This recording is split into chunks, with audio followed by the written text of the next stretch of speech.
ಬಂಗಾಳದಲ್ಲೂ BJP ಅಧಿಕಾರ ಹಿಡಿಯೋದಿಕ್ಕೆ ಸಾಧ್ಯ ಆದ ಬಳಿಕ ಯಾವ ಭಯ ಇತ್ತೋ ಈಗ ಅದೇ ನಡೀತಾ ಇದೆ ಅಲ್ಲಿ. ಬಂಗಾಳ ಕೂಡ ಉತ್ತರ ಪ್ರದೇಶ ಆಗ್ಲಿರುವಂತಹ ಒಂದು ಸ್ಥಿತಿಯನ್ನ ನಾವು ನೋಡ್ತಾ ಇದ್ದೀವಿ. ಬಂಗಾಳ ಕೂಡ ಈಗ ಮತ್ತೊಂದು ಯುಪಿ ಆಗೋದಿಕ್ಕೆ ಕೆಲವು ವರ್ಷಗಳು ಅಥವಾ ಕನಿಷ್ಠ ಕೆಲ ತಿಂಗಳುಗಳು ಬೇಕಾಗಬಹುದು ಅಂತ ಕಾಣಿಸ್ತಾ ಇತ್ತು. ಆದ್ರೆ ಬಿಜೆಪಿ ಸರ್ಕಾರ ಬಂದ ಬೆನ್ನಲ್ಲೇನೆ ಅಂತ ಎಲ್ಲಾ ಸೂಚನೆಗಳು ಸಿಗ್ತಾ ಇವೆ. ಬಂಗಾಳ ಈಗ ಅತ್ಯಂತ ಕೆಟ್ಟ ಮತ್ತೆ ಕೊಳಕು ಉತ್ತರ ಪ್ರದೇಶದ ಕಾಣೋದಿಕ್ಕೆ ಶುರುವಾಗಿದೆ. ಉತ್ತರ ಪ್ರದೇಶದಲ್ಲಿ ಇವತ್ತಿನಷ್ಟು ಕೆಟ್ಟ ಸ್ಥಿತಿ ಬರೋದಿಕ್ಕೆ ಹಲವು ವರ್ಷಗಳೇ ಹಿಡಿದಿದ್ವು.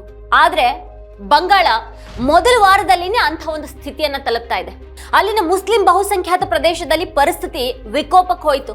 ಬೆಂಕಿ ಹಚ್ಚೋದು, ಕಲ್ಲು ತೂರಾಟ ನಡೀತು. ಇದರ ನಡುವೆನೆ ಬುಲ್ಡೋಸರ್ ಕಾರ್ಯಾಚರಣೆ ಈಗಾಗಲೇ ಆರಂಭ ಆಗಿದೆ ಅಲ್ಲಿ. ಆ ಬುಲ್ಡೋಸರ್ ಕಾರ್ಯಾಚರಣೆಗೆ ಪ್ರತಿಕ್ರಿಯೆಯಾಗಿ ಪ್ರತಿಭಟನೆಗಳು ಕೂಡ ನಡೆದಿವೆ. ಉತ್ತರ ಪ್ರದೇಶ, ರಾಜಸ್ಥಾನ ಮತ್ತೆ ಮಧ್ಯಪ್ರದೇಶದಂತಹ ಪ್ರದೇಶಗಳಲ್ಲಿ ಇದೆಲ್ಲಾನು ಸಾಮಾನ್ಯ ಅನ್ನುವಂಥ ಒಂದು ಸ್ಥಿತಿ ಇದೆ. ಬಂಗಾಳದ ಹೊಸ ಬಿಜೆಪಿ ಸರ್ಕಾರ ಉತ್ತರ ಪ್ರದೇಶದ ಕೋಮು ಮಾದರಿ ಹಾಗೇನೆ 75 ವರ್ಷಗಳ ಹಳೆಯ ಅಂದ್ರೆ 1950ರ ಕಾನೂನನ್ನ ರದ್ದುಗೊಳಿಸ್ತಾ ಇದೆ. ಅದರ ಅಡಿಯಲ್ಲಿ ಗೋ ಹತ್ಯೆಗೆ ಅವಕಾಶ ಇರೋದಿಲ್ಲ ಅನ್ನುವಂಥ ಷರತ್ತುಗಳನ್ನ ವಿಧಿಸಲಾಗಿದೆ. ಗೋವುಗಳನ್ನ ಬಲಿ ಕೊಡೋದಿಕ್ಕೆ ಸಾಧ್ಯ ಇಲ್ಲ, ಅದಕ್ಕಾಗಿ ಷರತ್ತುಗಳನ್ನ ಪೂರೈಸಬೇಕಾಗತ್ತೆ. ಅಂತಹ ಪ್ರಮಾಣ ಪತ್ರಗಳನ್ನ ಪಡಿಬೇಕು. ಇದರಿಂದಾಗಿ ಈಗ ಹೊಸ ಬಿಕ್ಕಟ್ಟು ಉದ್ಭವಿಸಿದ್ದು. ದನಗಳ ವ್ಯಾಪಾರ ಮಾಡುವಂತ OBC ಜಾತಿಗಳಿಗೆ ಈಗ ಸಂಕಷ್ಟ ಎದುರಾಗಿದೆ ಅಲ್ಲಿ. ಇದನ್ನ ಕಾಶ್ಮೀರ ಅಂತ ತಪ್ಪಾಗಿ ಭಾವಿಸಬಾರದು ಅಂತ ಮುಖ್ಯಮಂತ್ರಿ ಅವರು ಹೇಳಿಕೆಯನ್ನ ನೀಡ್ತಾ ಇದ್ದಾರೆ. ಅಂದ್ರೆ ಕಾಶ್ಮೀರದಲ್ಲಿ ಕಲ್ಲು ತೂರಾಟ ನಡೀತಾ ಇತ್ತು, ಆದ್ರೆ ಇದು ಬಂಗಾಳವೇ ಹೊರತು ಕಾಶ್ಮೀರ ಅಲ್ಲ ಅಂತ ಅವ್ರು ಹೇಳ್ತಾ ಇದ್ದಾರೆ.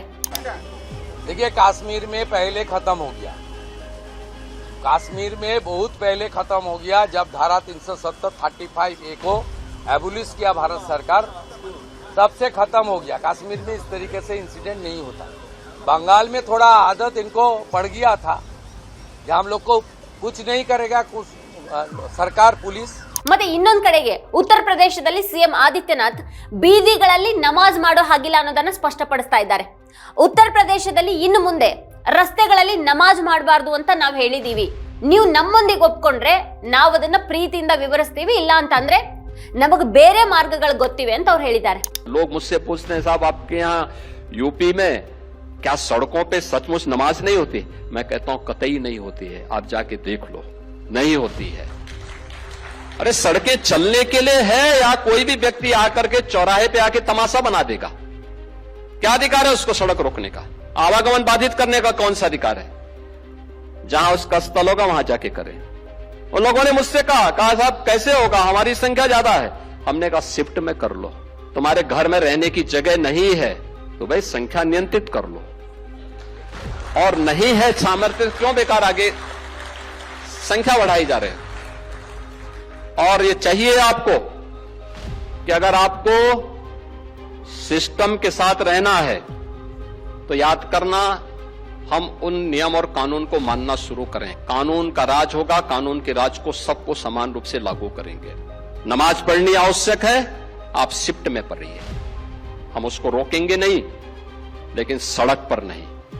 सड़क चलने के लिए एक आम नागरिक के, एक बीमार व्यक्ति के लिए, एक आम नागरिक के लिए, एक कामगार के लिए, एक कर्मचारी के लिए, एक सामान्य नागरिक के लिए, एक व्यापारी के लिए हम सड़क को बाधित नहीं करने देंगे. सरकार का नियम सार्वभौम है, सबके लिए समान रूप से लागू होता है.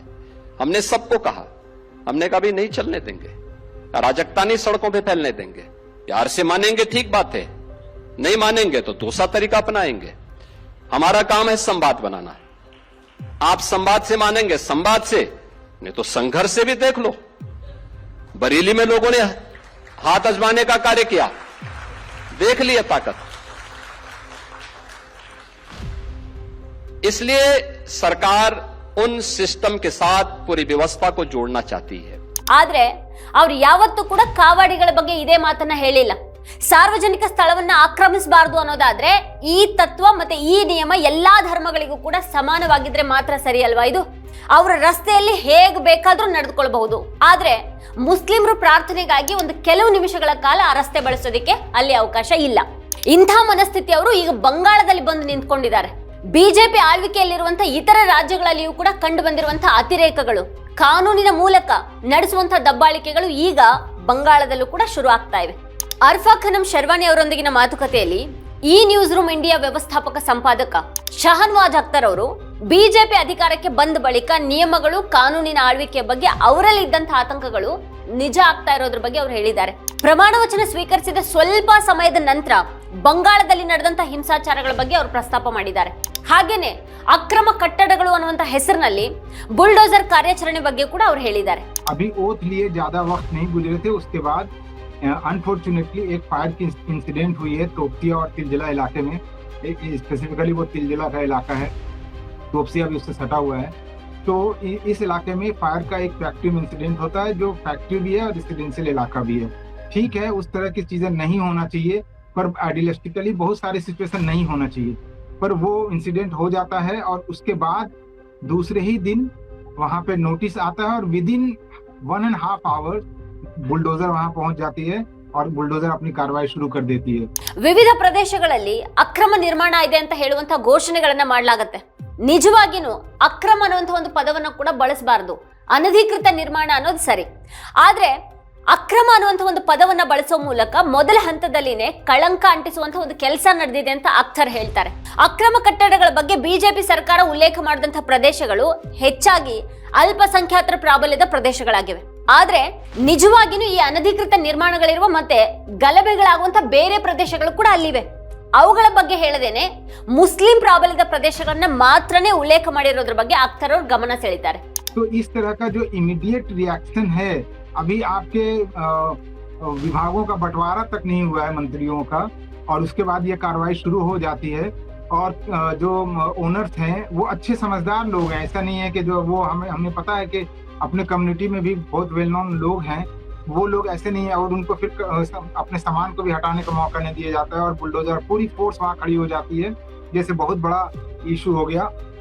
और फिर अनाउंसमेंट होता है और बताया जाता है कई सारे इलाकों के बारे में कि यहाँ पे इलीगल कंस्ट्रक्शन है. बेसिकली हमें इलीगल वर्ड भी यूज नहीं करना चाहिए, ये अनऑथोराइज कंस्ट्रक्शन हैं. अनऑथोराइज जो है वो अगर आप उसको ऑथोराइज करवाना चाहें तो वो चीज़ें ऑथोराइज हो जाएंगी, लेकिन इलीगल वर्ड यूज करके उसको तमाम तरीके से पहले ही फर्स्ट स्टेज में ही उसको गलत ठहरा दिया जा रहा है और फिर वो कार्रवाई. और फिर वहाँ पे जो अग्निमित्रा पॉल हैं, डिप्टी सीएम हैं और शुभेंदु अधिकारी, उन्होंने जिन जिन इलाकों का जिक्र किया है उसमें ज्यादातर माइनॉरिटीज डोमिनेटेड इलाके ही हैं, और उन सारे इलाकों का जिक्र नहीं किया. वहाँ पे भी अनऑथोराइज कंस्ट्रक्शन हैं और वहाँ पे भी फायर आग लगती है ना, लेकिन वहाँ का जिक्र नहीं किया और सिर्फ मुस्लिम डोमिनेटेड इलाकों का जिक्र किया. और वहाँ पे बुलडोजर 2 दिन लगातार चले हैं, तो उसके बाद लोगों में गुस्सा आया. और फिर दूसरी भी और भी कई सारी चीजों का कंफ्यूजन है, जो आप कह रहे थे कि सर्कुलर इशू हुआ है. ಅಲ್ಲಿ ಬುಲ್ಡೋಜರ್ ಕಾರ್ಯಾಚರಣೆ 2 ದಿನಗಳವರೆಗೆ ನಡೆದಾಗ ಜನರು ಆಕ್ರೋಶಗೊಂಡ್ರು. ಪ್ರತಿಭಟನಾಕಾರರನ್ನ ಬಂಡುಕೋರರು ಅಂತ ಕರೆಯಲಾಯಿತು. ಅವರು ಈ ಬಿಜೆಪಿ ಸರ್ಕಾರವನ್ನ ಸಹಿಸೋದಿಲ್ಲ, ಅವ್ರು ಬಿಜೆಪಿಗೆ ಮತ ಹಾಕ್ಲಿಲ್ಲ ಅನ್ನೋ ಹಾಗೆ ಬಿಂಬಿಸೋದು ಕೂಡ ನಡೀತು. ಆದ್ರೆ ಇಲ್ಲಿ ಪ್ರತಿಭಟನಾಕಾರರಿಂದ ಯಾವುದೇ ತಪ್ಪು ನಡೆದಿಲ್ಲ ಅನ್ನುವಂತ ಒಂದು ವಾಸ್ತವ ಬಲ್ಲವರಿಗೇನೆ ಗೊತ್ತಿದೆ. ಇದು 100% ಇಲ್ಲಿನ ಪ್ರತಿಭಟನಾಕಾರರ ತಪ್ಪಲ್ಲ. ಪ್ರತಿಭಟನಾಕಾರರು ಅನಾಮಧೇಯವಾಗಿ ಕರೆ ಮಾಡಿದ್ರಿಂದಾಗಿ ಈ ರೀತಿ ನಡೆದಿಲ್ಲ. ಪ್ರತಿಭಟನೆಗೆ ಪೊಲೀಸರ ಅನುಮತಿಯನ್ನ ನಿರಾಕರಿಸಿದ್ದಾರೆ ಅಂತ ಕೂಡ ಹೇಳಲಾಯಿತು. ಅಲ್ಲಿ ಸರ್ಕಾರಿ ವಿರೋಧಿ ಘೋಷಣೆಗಳನ್ನ ಕೂಗಲಾಯಿತು ಅಂತ ಪೊಲೀಸ್ ಹೇಳಿಕೆಯಲ್ಲಿದೆ. ಆ ಕಾರಣವನ್ನ ಮುಂದೆ ಮಾಡಿ ಲಾಠಿ ಚಾರ್ಜ್ ಕೂಡ ನಡೆಸಲಾಯಿತು. ಆದ್ರೆ ಪೊಲೀಸರು ಬಲ ಪ್ರಯೋಗ ಮಾಡದೇನೆ ಅಲ್ಲಿನ ಕಡಿಮೆ ಸಂಖ್ಯೆಯ ಜನರನ್ನ ಸುಲಭವಾಗಿ ಚದರಿಸಬಹುದಾಗಿತ್ತು, ಅಥವಾ ಅಲ್ಲಿ ಯಾವುದೇ ಒಂದು ಕಾರ್ಯಕ್ರಮ ನಡೆದೇ ಇರೋ ಹಾಗೆ ತಡಿಬಹುದಾಗಿತ್ತು. ಆದ್ರೆ ಪಾರ್ಕ್ ಸರ್ಕಸ್ ಅಲ್ಲಿ ಇನ್ನು ಮುಂದೆ ಜನ ಸೇರಿ ಪ್ರತಿರೋಧ ವ್ಯಕ್ತಪಡಿಸದೇ ಇರೋ ಹಾಗೆ ಆದೇಶಿಸಲಾಗಿದೆ. ಇದರಿಂದಾಗಿ ಇನ್ನು ಅಲ್ಲಿ ಯಾವುದೇ ಪ್ರತಿಭಟನೆಗಳು ನಡೆಯೋದಿಲ್ಲ ಅಂತ ಅಖ್ತರ್ ಹೇಳ್ತಾರೆ. ಈಗ ಗೋ ಹತ್ಯೆ ಮತ್ತೆ ಬಲಿದಾನದ ವಿಷಯವಾಗಿ ಬಂಗಾಳದಲ್ಲಿ ಹೊಸ ನಿರ್ದೇಶನವನ್ನ ಹೊರಡಿಸಲಾಗಿದೆ. ಬಿಜೆಪಿ ಈಗ ಅಸ್ಸಾಂ, ತ್ರಿಪುರಾ, ಬಿಹಾರ ಮತ್ತೆ ಬಂಗಾಳದ ಮೇಲೆ ನಿಯಂತ್ರಣವನ್ನ ಹೊಂದಿದೆ. ಅಂದ್ರೆ ಅಲ್ಲಿ ಎಲ್ಲೂ ಕೂಡ ಈಗ ದನದ ವ್ಯಾಪಾರಕ್ಕೆ ಅವಕಾಶ ಇಲ್ಲದೆ ಇರೋ ಹಾಗೆ ಮಾಡಲಾಗಿದೆ. ಇದರ ಪರಿಣಾಮವಾಗಿ ಇಡೀ ಪಶುಸಂಗೋಪನೆ ವ್ಯವಹಾರನೇ ಈಗ ಅಪಾಯದಲ್ಲಿದೆ ಅಲ್ಲಿ. ಮತ್ತೆ ಲಕ್ಷಾಂತರ ಕೋಟ್ಯಾಂತರ ಜನರು ಇದನ್ನ ನೆಚ್ಚಿದ್ದು ಅವರೆಲ್ಲರೂ ಕೂಡ ಈಗ ಸಂಕಷ್ಟಕ್ಕೊಳಗಾಗ್ತಾರೆ ಅಂತ ತಜ್ಞರು ಹೇಳ್ತಾ ಇದ್ದಾರೆ. ಈಗ ಬಂಗಾಳದಲ್ಲಿ ಇಂಥ ನಿಯಮ ತರ್ತಾ ಇರೋದ್ರಿಂದ ಇಡೀ ವ್ಯವಹಾರ ಮುಸ್ಲಿಮೇತರರು ಮತ್ತೆ ಮುಸ್ಲಿಮರ ಮೇಲೆ ಯಾವ ಪರಿಣಾಮವನ್ನ ಬೀರುತ್ತೆ ಅನ್ನೋದನ್ನ ನೋಡ್ಬೇಕಾಗತ್ತೆ. ಹಾಗೆ ಬಂಗಾಳದಲ್ಲಿ ಗ್ರಾಮೀಣ ಆರ್ಥಿಕತೆ ಉತ್ತಮವಾಗಿತ್ತು, ಮತ್ತೆ ದನಗಳು ಅದರಲ್ಲಿ ಪ್ರಮುಖ ಪಾತ್ರವನ್ನು ವಹಿಸಿದ್ವು. ಇದು ಕೇವಲ ಪ್ರಾಣಿಯನ್ನ ತಿನ್ನೋದ್ರ ಬಗ್ಗೆ ಅಲ್ಲ, ಅದರ ಭಾಗಗಳನ್ನು ಬಳಸುವಂತ ಅನೇಕ ವಿಭಿನ್ನ ವ್ಯವಹಾರಗಳು ಕೂಡ ಅಲ್ಲಿವೆ. ಈ ಸಂಪೂರ್ಣ ವ್ಯವಹಾರ ಗ್ರಾಮೀಣ ಬಂಗಾಳದಲ್ಲಿ ಉತ್ತಮ ಆರ್ಥಿಕತೆ ಪರಿಸ್ಥಿತಿ ಕಾರಣ ಆಗಿತ್ತು. ಬಂಗಾಳದಲ್ಲಿ ಗಮನಿಸಬೇಕಾದಂತಹ ಸಂಗತಿ ಏನು ಅಂತ ಅಂದ್ರೆ, ಇಲ್ಲಿನ ಪ್ರಾಣಿಗಳ ವ್ಯಾಪಾರದ 80%ಗಿಂತಾನು ಹೆಚ್ಚು ಮುಸ್ಲಿಮೇತರರ ಕೈಯಲ್ಲಿದೆ. ಇಲ್ಲಿ 55 ಲಕ್ಷದವರೆಗೆ ಮೌಲ್ಯದ ಪ್ರಾಣಿಗಳಿವೆ, ಮತ್ತೆ ಲಾಭ 5 ಪಟ್ಟು ಹೆಚ್ಚು. ಅಂದ್ರೆ 1 ಲಕ್ಷ ಮೌಲ್ಯದ ಒಂದು ಪ್ರಾಣಿಯನ್ನ 5 ಲಕ್ಷಕ್ಕೆ ಮಾರಾಟ ಮಾಡ್ಲಾಗ್ತಾ ಇದೆ. 20,000 ಮೌಲ್ಯದ ಪ್ರಾಣಿಯನ್ನ 1 ಲಕ್ಷಕ್ಕೆ ಮಾರಾಟ ಮಾಡ್ಲಾಗ್ತಾ ಇದೆ. ಇದು ಅನುಪಾತದ ಪ್ರಕಾರ. ಆದ್ರಿಂದಾಗಿ ಅವರು ಅದರಲ್ಲಿ ಭಾಗಿಯಾಗಬೇಕು. ಆದ್ರಿಂದಾಗಿ ಈ ಒಂದು ವ್ಯವಹಾರದಲ್ಲಿ ತೊಡಗಿರುವಂತಹ ಎಲ್ಲ ಜನರು ಕೂಡ ಸಾಲ ಪಡೆದಿದ್ದಾರೆ. ಮತ್ತೆ ಈಗ ಈ ನಿಯಮ ತಂದಿರೋದು ಎಲ್ಲರನ್ನೂ ಕೂಡ ದೊಡ್ಡ ಆರ್ಥಿಕ ಸಂಕಷ್ಟಕ್ಕೆ ತಳ್ಳಲಿದೆ. ಇನ್ನು ಬೀದಿಗಳಲ್ಲಿ ಪ್ರಾರ್ಥನೆ ಮಾಡೋದನ್ನ ನಿಷೇಧ ಮಾಡೋದ್ರ ಬಗ್ಗೆಯೂ ಕೂಡ ಬಂಗಾಳದಲ್ಲಿ ಮಾತು ಬರಬಹುದು. ಅದು ಈಗಾಗಲೇ ಉತ್ತರ ಪ್ರದೇಶದಲ್ಲಿ ಬಹಳ ಜೋರಾಗಿದೆ. ಬಂಗಾಳದಲ್ಲಿ ಕಡಿಮೆ ಮಸೀದಿಗಳಿವೆ. ಜನಸಂಖ್ಯೆ ಹೆಚ್ಚಾದಾಗೆ ಮಸೀದಿಗಳ ಸಂಖ್ಯೆಯಲ್ಲಿ ಹೆಚ್ಚಾಗಿಲ್ಲ. ಶುಕ್ರವಾರದ ಪ್ರಾರ್ಥನೆ ಸಮಯದಲ್ಲಿ ಅಥವಾ ಈದ್ ಮತ್ತೆ ಬಕ್ರೀದ್ ಪ್ರಾರ್ಥನೆ ಸಮಯದಲ್ಲಿ ಮಾತ್ರನೇ ಜನಸಂದಣಿ ಇರುತ್ತಲ್ಲಿ. ಇನ್ನು ಬಂಗಾಳದಲ್ಲಿ ವಾಸ್ತವವಾಗಿ ವರ್ಷದ ಪ್ರತಿ ತಿಂಗಳು ಕೆಲ ರೀತಿಯ ಪೂಜೆಗಳು ನಡೀತಾ ಇರುತ್ತವೆ, ಮತ್ತೆ ಎಲ್ಲವೂ ಕೂಡ ರಸ್ತೆಯಲ್ಲಿನೇ ನಡೆಯುತ್ತೆ. ದೊಡ್ಡ ವಿಷಯ ಏನು ಅಂತ ಅಂದ್ರೆ, ಇವತ್ತು ನಮಾಜನ್ನ ಒಂದು ಸಮಸ್ಯೆಯನ್ನಾಗಿ ಮಾಡ್ಲಾಗ್ತಾ ಇದ್ರು ಇತರ ಧರ್ಮಗಳ ಅನೇಕ ಚಟುವಟಿಕೆಗಳು ಕೂಡ ರಸ್ತೆಯಲ್ಲೇನೆ ನಡೀತಾ ಇವೆ. ಇದೇ ಹೊತ್ತಿನಲ್ಲಿ ಅನೇಕ ಮುಸ್ಲಿಂ ಮಸೀದಿಗಳು ಸರ್ಕಾರದಿಂದ ಆಕ್ರಮಿತವಾಗಿವೆ ಅಥವಾ ಬೀಗ ಹಾಕಲಾಗಿದೆ ಅನ್ನೋದ್ರ ಬಗ್ಗೆಯೂ ಕೂಡ ಹೇಳಲಾಗ್ತಾ ಇದೆ. ಅಲ್ಲಿ ಆ ಬೀಗಗಳನ್ನ ಏನಾದ್ರೂ ತೆರೆದ್ರೆ ರಸ್ತೆಯಲ್ಲಿ ನಮಾಜ್ ಮಾಡುವಂತ ಪ್ರಮೇಯನೇ ಬರೋದಿಲ್ಲ. ಇತರ ಧರ್ಮದ ಜನರಿಗೆ ಎಲ್ಲಾ ರೀತಿಯ ವಿನಾಯಿತಿಗಳಿವೆ, ಆದ್ರೆ ಮುಸ್ಲಿಮರಿಗೆ ಮಾತ್ರ ಆ ರೀತಿ ಇಲ್ಲ. ಬಕ್ರೀದ್ಗೂ ಮೊದಲು ಉತ್ತರ ಪ್ರದೇಶದ ಹಾಗೆ ಬಂಗಾಳವು ಕೂಡ ಹಿಂದೂ ಮುಸ್ಲಿಂ ಸಂಘರ್ಷವನ್ನ ಎದುರಿಸಲಿದೆಯಾ ಅನ್ನುವಂಥ ಒಂದು ಆತಂಕ ಇದೆ ಈಗ. ಇದೆಲ್ಲದರ ನಡುವೆನೂ ಪ್ರಜಾಪ್ರಭುತ್ವದಲ್ಲಿ ಕೋಮು ಸಾಮರಸ್ಯ ಅನ್ನೋದು ಮರಳುತ್ತೆ. ಮತ್ತೆ ಬಂಗಾಳ ಬಿಜೆಪಿ ಈ ಎಲ್ಲಾ ಪಿತೂರಿಗಳ ಬಲಿಪಶು ಆಗೋದಿಲ್ಲ ಅನ್ನುವಂಥ ಒಂದು ಭರವಸೆಯನ್ನ ಇಟ್ಕೊಳ್ಬಹುದು. ವೀಕ್ಷಕರೇ, ಕುರಿತು ನಿಮ್ಗೆ ಏನ್ ಅನ್ಸುತ್ತೆ, ಏನ್ ಅಭಿಪ್ರಾಯ ಇದೆ ಅದನ್ನ ವಿಡಿಯೋ ಕೆಳಗಡೆ ಕಮೆಂಟ್ ಮಾಡಿ ನಮಗೆ ತಿಳಿಸಿ. ಇದೇ ಹೊತ್ತಿನ ಸ್ಪೆಷಲ್ ನೋಡ್ತಾ ಇರಿ ವಾರ್ತಾಭಾರತಿ. ನೀವಿನ್ನು ವಾರ್ತಾಭಾರತಿ ಯೂಟ್ಯೂಬ್ ಚಾನೆಲ್ ಅನ್ನು ಸಬ್ಸ್ಕ್ರೈಬ್ ಮಾಡಿಲ್ಲ ಅಂತ ಅಂದ್ರೆ ಈ ಕೂಡಲೇ ಸಬ್ಸ್ಕ್ರೈಬ್ ಮಾಡಿ, ಹಾಗೆ ಪಕ್ಕದಲ್ಲಿರುವಂತಹ ಬೆಲ್ ಐಕಾನ್ ಪ್ರೆಸ್ ಮಾಡಿ ನಮ್ಮನ್ನ ಪ್ರೋತ್ಸಾಹಿಸಿ. ನಮ್ಮ ಕಾರ್ಯಕ್ರಮಗಳನ್ನ ನೀವು ನೋಡ್ತಾ ಇದ್ರೆ ನಮ್ಮ ಚಾನೆಲ್ ಅನ್ನ ಸಬ್ಸ್ಕ್ರೈಬ್ ಮಾಡಿ, ಪಕ್ಕದ ಬೆಲ್ ಐಕಾನ್ ಒತ್ತಿ ನಮ್ಮನ್ನ ಬೆಂಬಲಿಸಿ. ಹಾಗೆ ನಮ್ಮ ಕಾರ್ಯಕ್ರಮಗಳನ್ನ ಲೈಕ್ ಮಾಡಿ, ಕಮೆಂಟ್ ಮಾಡಿ, ಅದನ್ನ ಬೇರೆಯವರಿಗೂ ವಾಟ್ಸ್ಆಪ್ ಮೂಲಕ ಶೇರ್ ಮಾಡಿ. ನೀವು ಹೀಗೆ ಮಾಡಿದಾಗ ನಮ್ಮ ಚಾನೆಲ್ ಇನ್ನಷ್ಟು ಮತ್ತಷ್ಟು ಜನರಿಗೆ ತಲುಪಲು ನೀವು ನಮ್ಮೊಂದಿಗೆ ಸಹಕರಿಸಿದ ಹಾಗಾಗುತ್ತೆ. ಇದು ನೀವು ಯಾವುದೇ ಖರ್ಚಿಲ್ಲದೆ ಕೆಲವೇ ಸೆಕೆಂಡುಗಳಲ್ಲಿ ನೀಡಬಹುದಾದ ಸಹಕಾರ.